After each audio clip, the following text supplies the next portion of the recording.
नमस्ते दोस्तों, मेरा नाम राजा है। मैं एक कॉलेज का विद्यार्थी हूँ और मेरी उम्र 22 साल है। मैं इंदौर के एक छात्रावास में रहता हूँ। कुछ दिनों के लिए मैं थोड़ा अकेला हो गया जब मेरा रूममेट अपने गांव गया था और उस समय मैं फेसबुक पे एक लड़के से मिला। उसका नाम कपिल है। कपिल एक अच्छा लड़का है, इसलिए हम कुछ दिनों में ही एक अच्छे दोस्त बन गए। उसने मुझे अपनी प्रेमिका के बारे में बताया जिसका नाम प्रीत है। जब मेरी कपिल से मिलने की योजना थी तभी कपिल ने मुझे उससे मिलवाया। प्रीत का फिगर बहुत ही अच्छा था और वो देखने में लल्लन टॉप लगती थी। मैं प्रीत से मिला। हम सभी 3 घंटे से अधिक समय तक बात करते रहे और उस दौरान मुझे प्रीत प्रभावित करने में सफलता मिली और हम अच्छे दोस्त भी बन गए। उस दिन के बाद हम नियमित रूप से एक अच्छे दोस्तों की तरह मिलने लगे और कुछ दिन बाद मुझे महसूस हुआ कि प्रीत कपिल से खुश नहीं है। जब मैंने प्रीत से उसकी समस्या के बारे में पूछा तब उसने उस विषय को नजरअंदाज कर दिया। लेकिन एक दिन जब मैं प्रीत से फोन पर बात कर रहा था तो मैंने उस पर जोर डाला और यह बताने को कहा कि उसके और कपिल के बीच में क्या चल रहा है। तो उसने मुझे बताया कि कपिल हमेशा अपने काम और पढ़ाई में व्यस्त रहता है और उसे ज्यादा समय नहीं देता और उन्होंने लंबे समय से सेक्स नहीं किया था। उसने मुझे बताया कि कपिल काफी छोटा है और फिर वो रोने लगी। मैंने उसे शांत होने के लिए कहा और उसे एक कैफे में मिलने के लिए बुलाया। वह मुझसे मिलने पर सहमत हो गई। हम फिर पास के एक कैफे में मिले और फिर हमने उसकी समस्याओं के बारे में बात करना शुरू किया। उसने मुझे बताया कि कपिल वह पहला व्यक्ति है जिसे वह डेट कर रही है, लेकिन बाद में उसे पता चला कि कपिल एक गे है।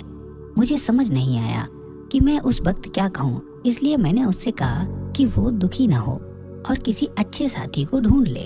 लेकिन उसने मुझे बताया कि उसके परिवार को उसके रिश्ते के बारे में पता है और उनकी शादी भी तय है। अगर वो उसे छोड़ देती है तो उसके परिवार में एक मुसीबत हो जाएगी। फिर मैंने उसे अपनी वासना पूर्ति के लिए कपिल को चीट करने की सलाह दी। मैंने उसे सलाह दी कि उसे कोई अगर मिल जाता है तो वह उसके साथ शारीरिक संबंध बनाकर अपना काम चला ले।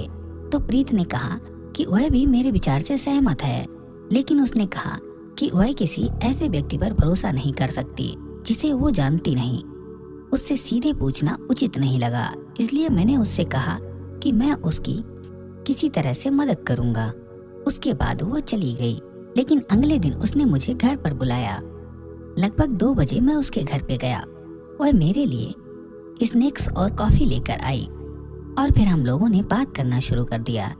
लेकिन मैं उसके कपड़ों के अलावा और किसी चीज पर ध्यान नहीं दे पा रहा था। उसने आधी बाजू की टी शर्ट और शॉर्ट्स पहनी हुई थी और इन छोटे कपड़ों में वह बहुत ही ज्यादा सेक्सी लग रही थी। कुछ देर बात करने के बाद उसने मेरी नजरें पढ़ ली और वो मेरा इशारा समझ गई।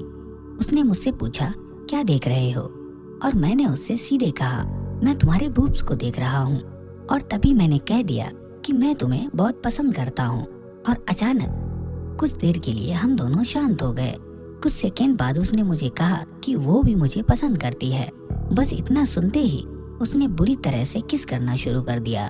मैंने उसके होंठों को बहुत देर तक चूसा। उसने भी मेरा साथ देना शुरू कर दिया था। मैं उसके कपड़े उतारने लगा। अब वह भी मुझे चूम रही थी, लेकिन वह केवल अपनी पेंटी और ब्रा में थी।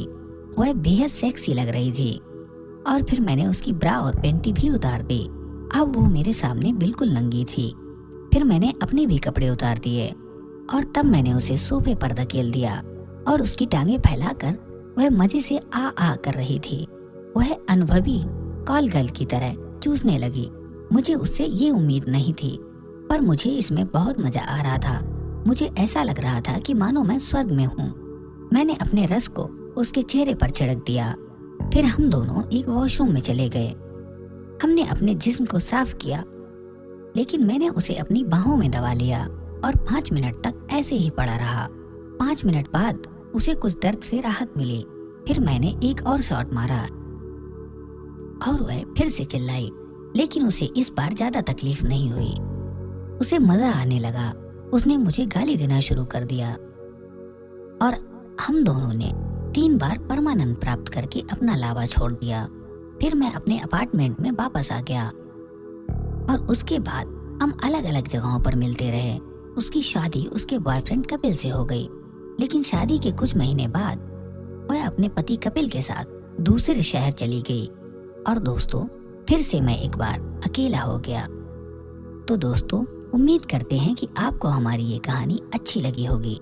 यदि आप ऐसी ही कहानी के शौकीन हैं तो कृपया हमारे चैनल को जरूर सब्सक्राइब करें।